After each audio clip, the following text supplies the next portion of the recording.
کیا رجسٹرار کسی کمرے میں بیٹھ کر کرے گا یا پھر وہ جج جس طرح آج انہوں نے کہا جی کہ کمیٹی کو معاملہ بھیج دے, جیسے منصور شاہ نے کہا جی اچھا کمیٹی کھیلتے ہیں اور ہم یہاں ایم بیٹھے رہے ہیں, پھر یہ کیا ہے معاملہ اصل سارا؟ دیکھیں چیز یہی ہے, جسٹس منصور علی شاہ جو بات کر رہے ہیں وہ 100% درست ہے. ہاں.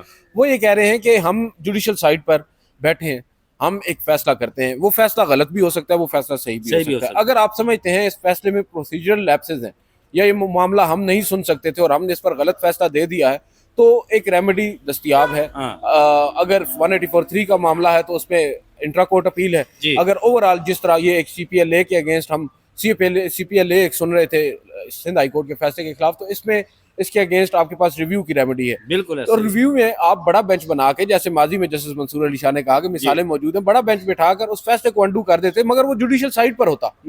بات یہ ہے جوڈیشل, جیسے وہ کہتے ہیں لوہے کو لوہا کاٹتا ہے, جوڈیشل فیصلے کو جوڈیشل فیصلہ ہی ختم کر سکتا ہے. ایڈمنسٹریٹو سائٹ پر بھلے جسٹس یا افریدی پر مشتمل 7 رکنی کمیٹی بیٹھ جائے, اگر وہ ایک چیمبر میں بیٹھ کر ایڈمنسٹریٹو کمیٹی کو ایڈ کر کے یہ فیصلہ کریں گے تو اس فیصلے کی کوئی وقت نہیں ہے. مگر حیرانگی کی رائے بشارت صاحب بات یہ نہیں ہے کہ ایک دفعہ یہ کام ہو چکا ہے, باوجود اس کے کہ سپریم کورٹ کا 2 رکنی بینچ جو سینئر پنی جج کی سربراہی میں ہے, وہ سوال اٹھا رہا ہے کہ کیا ایک انتظامی کمیٹی جوڈیشل فیصلے کو, جو جوڈیشل کیس ہے اس کو ایک بینچ سے لے کر کسی دوسرے بینچ کو منتقل کر سکتا ہے یا نہیں. ابھی یہ سوال پٹ کیا گیا, سامنے رکھا گیا. شام کو ایک اعلامیہ جاری کیا جاتا ہے اور اس میں کہہ دیا جاتا ہے جی کہ 191 کے ڈومین میں آنے والے تمام مقدمات منتقل کر دیے جاتے ہیں کانسٹیٹیوشنل کمیٹی کو, اور ساتھ ہی یہ بھی کہہ دیا جاتا ہے کہ اگر آئندہ مستقبل میں کوئی بینچ کوئی فیصلہ دے بھی دے, اس فیصلے سمیت اس مقدمے کو منتقل کرنے کا بھی اختیار دے دیا گیا کانسٹیٹیوشنل کمیٹی کو. اصولی طور پر جو منیر ملک صاحب نے گزشتہ روز بات کی تھی, انہوں نے کہا تھا کہ اصول یہ ہے کہ پریکٹس اینڈ پروسیجر کمیٹی جو ہے اس کے پاس یہ اختیار ہے کہ جتنے بھی مقدمات سپریم کورٹ میں آئیں گے وہ اس کمیٹی کے سامنے آئیں گے, وہ کمیٹی ان کا جائزہ لے گی. جب کمیٹی جائزہ لینے کے بعد یہ طے کرے گی کہ یہ معاملات جو ہیں آئینی بینچ کے ہیں, تو اس کمیٹی کو چلے جائیں گے, ادروائز وہ بینچز میں مقرر کر دے گی. اب ہو کیا رہا ہے, وہ یہ رہا ہے, جسٹس منصور علی شاہ نے بھی کل یہ بات کی کہ اس سے الٹ چل رہی ہیں چیزیں. اب کانسٹیٹیوشنل کمیٹی یہ طے کر رہی ہے کہ بھائی دوسری کمیٹی کو اور دوسرے بینچز کو کون سے کیسز جانے اور ہمارے پاس کون سے رہنے, تو اصل گنگا ہی الٹی بہ رہی ہے یہاں پر. اب اصل میں مدعا یہ ہے جو منیر ملک صاحب نے بھی بات کی کہ کمیٹی کو رسپیکٹ آپ پہلے اپنی کمیٹی کو دیں. جسٹس یا افریدی صاحب کیا کہہ رہے ہیں, وہ کہہ رہے ہیں کہ بھائی مجھ سے تو کام نہیں ہوتا, میں تو گھڑ سواری کروں گا. مطلب آئینی بینچ کو انہوں نے کہا آئینی بینچ کو انہوں نے تمام جو اختیارات انہیں 26ویں آئینی ترمیم نے نہیں دیے نا آئینی بینچ کو, انہوں نے وہ اختیارات بھی اٹھا کر آئینی بینچ کو اپنے سارے ہاتھ خالی کر دیے. انہوں نے کہا لو جی آپ یہ سارا معاملہ کریں. تو اب اس کے اوپر دیکھیں بات یہ ہے, اصولی طور پر ابھی میں متی اللہ جان صاحب کو میں نے بلایا تھا, دعوت دی تھی اپنے ولاگ میں, تو انہوں نے بڑی زبردست بات کی ہے اور میں اس سے اگری کرتا ہوں. انہوں نے کہا کہ دیکھیں جسٹس منصور علی شاہ اب دو راہ پر کھڑے ہیں. جسٹس منصور علی شاہ ایک جانب کہہ رہے ہیں کہ فل کورٹ بنائیں گے, دوسری جانب ان کو یہ بھی معلوم ہے کہ ان کے فل کورٹ کے فیصلے پر عمل درآمد تو ہونا نہیں. آج جس طرح مقصود نشستوں والا معاملہ بھی آیا, یہ حسن بون صاحب نے کہا جی کہ ہم آپ کا حکم مانتے ہیں یہاں پر. انہوں نے کہا جی کہ آپ کا شکریہ کہ آپ یہاں حکم مانتے ہیں, باہر جاتے ہیں تو آپ نہیں مانتے. مقصود نشستوں والا بھی فیصلہ انہوں نے کہا کہ آیا ہوا تھا. ماضی میں یہ ہوتا رہا, ماضی میں فیصلہ, انہوں نے کہا ماضی میں کیوں جاتے ہیں, ماضی قریب میں چلے جائیں. مخصوص نشستوں والا فیصلہ بھی آیا, اس پر عمل درآمد نہیں ہو رہا. بہرحال اب یہاں پر دیکھیں جسٹس منصور علی شاہ جو ہیں وہ بات کر رہے ہیں فیصلے پر عمل درآمد نہ ہونے کی, مگر دوسری جانب ایک سوال انہوں نے خود آج سماعت کے آغاز پر سامنے رکھا. انہوں نے کہا کہ دیکھیں کنٹیمپٹ جو ہے دراصل اگر ہم دیکھیں تو جاتا ہے اس کا کھرا چیف جسٹس اس 2 رکنی کمیٹی پر جو جسٹس چیف جسٹس یا افریدی اور جسٹس امین الدین خان پر مشتمل ہے. بعد میں جب دلائل تھوڑا سا آگے بڑھے تو ایک موقع پر ایک سجیشن آئی کہ پھر تو کمیٹی ایک نہیں ہے 2 ہیں, ٹھیک ہے نا. اور پھر جسٹس عقیل عباسی صاحب نے کہا کہ ہم یہ بات واضح کر دیں کہ ہم نہ غصے میں ہیں نہ ناراض ہیں, ہمیں ایک کوئری ہے اور یہ ضرور یہ کوئری بڑی جینون ہے. میں تو اس بینچ کا بھی حصہ نہیں تھا جس کے فیصلے کو نظر انداز کیا گیا. باوجود اس کے بینگ این انڈیپینڈنٹ جج میں یہ سمجھتا ہوں کہ اس کوئری کو آنسر ہونا چاہیے اور وہ جوڈیشل سائٹ پر ہی ہوگا مستقل بنیادوں پر. اسی وجہ سے فل کورٹ کی بات آئی کہ فل کورٹ کیوں نہ اس معاملے کو دیکھے. اب اگر اٹارنی جنرل آف پاکستان یہاں پر آ کر یہ حامی بھر لیتے اور یہ کہہ دیتے کہ بھائی فل کورٹ میں جلا جانا چاہیے تو شاید یہ فیصلہ آج ہی ہو جاتا, مگر فیصلہ آج نہیں ہو رہا. اب اس میں ایک اور چیز جو کنٹیمپٹ کی آپ بات کر رہے ہیں, کنٹیمپٹ کا اب بھی سر چانس بہت زیادہ ہے. اچھا, ابھی متی اللہ جان صاحب کی میں بات کر رہا تھا, انہوں نے یہی اگزامپل دی. انہوں نے کہا کہ آپ کے پاس کنٹیمپٹ کا ایک اختیار موجود ہے اور آپ کہہ رہے ہیں کہ ہمارے پاس یہ اختیار ہے, مگر ہم پروپرائٹی جو ہے اس کو ذہن میں رکھ کر ایسا کام نہیں کر رہے, تو پھر جب فیصلے کرنے ہوتے ہیں تو پروپرائٹی کو نہیں دیکھنا ہوتا, آپ نے آئین اور قانون کو دیکھنا ہوتا ہے. اگر آپ یہ سمجھتے ہیں آئین اور قانون کے مطابق کہ یہاں پر توہین عدالت ہوئی ہے, چاہے کرنے والا چیف جسٹس آف پاکستان ہے, آپ نے نوٹس کرنا ہے, پھر آپ کو پیچھے وہاں سے نہیں نہیں, یہ بات تو درست ہے نا, لیکن جس وقت ایڈیشنل رجسٹرار سے انہوں نے کہا جی کہ وہ کمیٹی کے وہ منٹس ہمیں دکھائے, جس پر آپ نے کہا جی کہ ہم نے کمیٹی کے احکامات مانے ہیں, لیکن وہ انہوں نے کہا جی کہ وہ منٹس تو نہیں ہے, وہ تو وربل بات تھی نا, وہ وربل بات کی گئی وہاں پر اور احکامات مانے گئے, تو پھر پھنستا کون ہے؟ بعد میں منٹس بھی آ گئے ہیں, کمیٹی کے منٹس بھی ان کے سامنے آ گئے, ان منٹس کے اندر یہ لکھا ہوا ہے کہ ہم وڈرا کر رہے ہیں کیسز کو.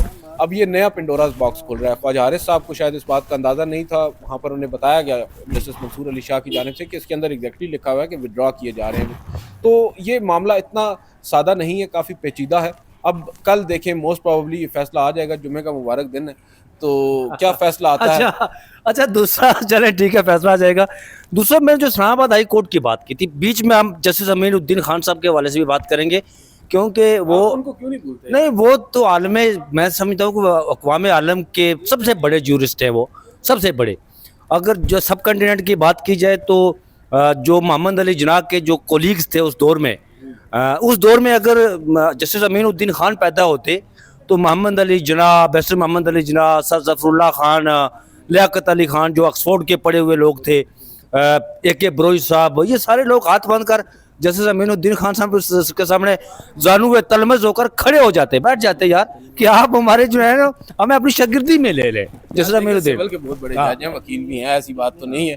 ہاں دیکھیں, کانسٹیٹیوشنل میٹرز جو ہیں ان میں ان کی ایز سچ ججمنٹس ہمارے سامنے موجود نہیں ہیں, اور ان کے اوپر ریلائے کر کے. اب دیکھیں یہاں پر یہ سب سے بڑا جو ان کے اوپر تنقید کی جا رہی ہے وہ یہی کی جا رہی ہے کہ ایک بندہ کانسٹیٹیوشنل ایکسپرٹ نہیں ہے. ہو سکتا ہے وہ ہوں بھی, مگر ہم نے نہیں دیکھا ان کا کوئی ایسا فیصلہ یا ان کی جانب سے کوئی ایسی آبزرویشن جس کی بیس پر ہم یہ کہہ سکیں یا نتیجہ اخذ کر سکیں کہ بھائی وہ کانسٹیٹیوشنل جج ہیں.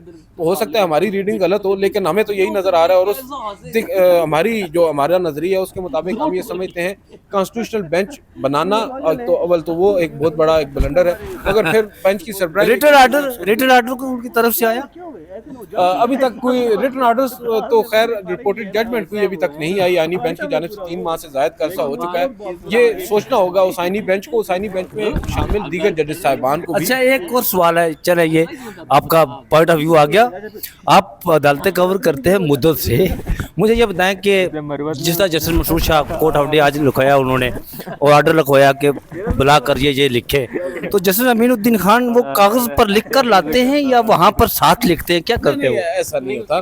دیکھیں جسٹس امین الدین خان صاحب پر ہم بہت تنقید کرتے ہیں, اور اکثر اوقات ہماری طرف سے وہ تنقید جائز بھی ہوتی ہے, لیکن فیصلہ لکھانا کسی بھی جج کے لیے بڑی بات نہیں ہونی چاہیے. ہاں کئی ججز کا کمپوزر بڑا اچھا ہوتا ہے, جیسے منصور علی شاہ صاحب ہیں, جیسے آصف سعید کھوسا صاحب تھے, اور بھی بہت سے ججز صاحبان ہیں. ثاقب نثار صاحب ان کا کمپوزر تھا, وہ ان کو معلوم ہوتا تھا انہوں نے اس وقت کیا ڈکٹیٹ کرنا ہے. ایون آپ اگری نہیں کریں گے, لیکن افتخار محمد چودھری صاحب کا بھی جو کمپوزر تھا وہ بڑا, ان کو آرڈر لکھانا جو مینٹور تھے قاضی فائز صاحب. اب قاضی فائز صاحب کو آرڈر لکھانا معذرت کے ساتھ, ان کا وہ ہاتھ لکھتے بہت اچھا ہوں گے, انڈرسٹینڈنگ بہت اچھی ہوگی, مگر فیصلہ ڈکٹیٹ اس طرح وہ اچھا نہیں, میری انڈرسٹینڈنگ میں نہیں کروا پاتے تھے.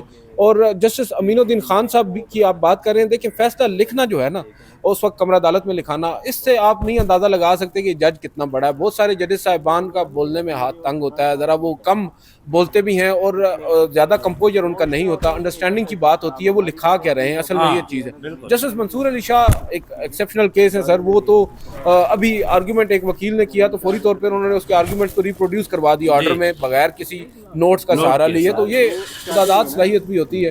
اچھا جو اسلام آباد ہائی کورٹ میں ہوا, جس طرح جسٹس سردار جاوید اسحاق خان نے کہا, ایک فون کال آئی اور سب کچھ سرنڈر کر دیا گیا, جس کی وجہ سے وہاں پر مشال یوسفزئی کو جانے نہیں دیا گیا. اڈیالہ جیل کی انتظامیہ کی بات ہو رہی تھی, اور پھر سپریم کورٹ کا حوالہ دیا گیا وہاں پر کہ جو وکلاء کا ایک کمیشن بنایا گیا تھا وہ اتنا کمزور کمیشن تھا کہ اس کو کوئی اڈیالہ جیل کی انتظامیہ خاطر خواہ اس کا نہیں لاتی تھی. اور پھر یہ کہا گیا جی کہ سردار جاوید صاحب کی جانب سے کہ اگر ہم سپریم کورٹ کے جج کو بھی وہاں لگا دیں تو کیا کرے گا. اچھا وہ وکیل صاحب نے ایس سی کہا, سیکٹر کمانڈر, تو انہوں نے کہا جی اچھا یہ ایس سی میں سپریم کورٹ سمجھتا تھا, تو یہ کوئی سیکٹر کمانڈر, یہ کیا معاملہ ہے؟ وہ